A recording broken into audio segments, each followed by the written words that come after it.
Welcome back. I'm your host, Greg Doig, and I'm back with a tech security alert. A sophisticated phishing campaign is targeting consumers with fake Home Depot emails promising free Gorilla carts. Here's what you need to know to protect yourself. The scam starts with an email that looks surprisingly legitimate. Attackers are using a compromised domain from a Los Angeles high school. The domain is eula.org,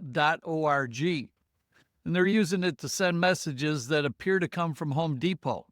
What makes this particularly clever is the inclusion of what looks like a genuine 2017 receipt for trading cardboard boxes, making the email feel like part of an ongoing conversation.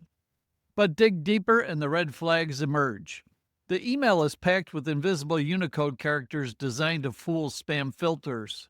There's a 1 pixel tracking image that phones home to soundeslink.com, telling scammers your email address is active.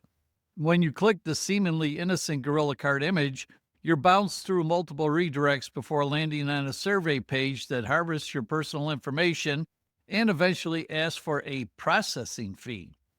This scam succeeds because it combines old school social engineering with modern technical tricks. The authentic looking receipt builds trust, while the invisible characters help bypass email security. The survey creates artificial urgency with countdown timers, pressuring victims to act before thinking. It's a textbook example of how cybercriminals are getting more sophisticated in their approach. And here's how to stay safe. First, never click links in unexpected emails, especially ones promising freebies. Always verify the sender's domain. Legitimate Home Depot emails come from homedepot.com, not random educational institutions.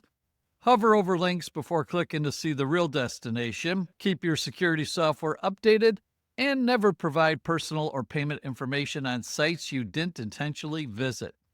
If you receive one of these emails, delete it and report it to your email provider. And as always, stay vigilant out there and come back for more tech news and tech tips soon.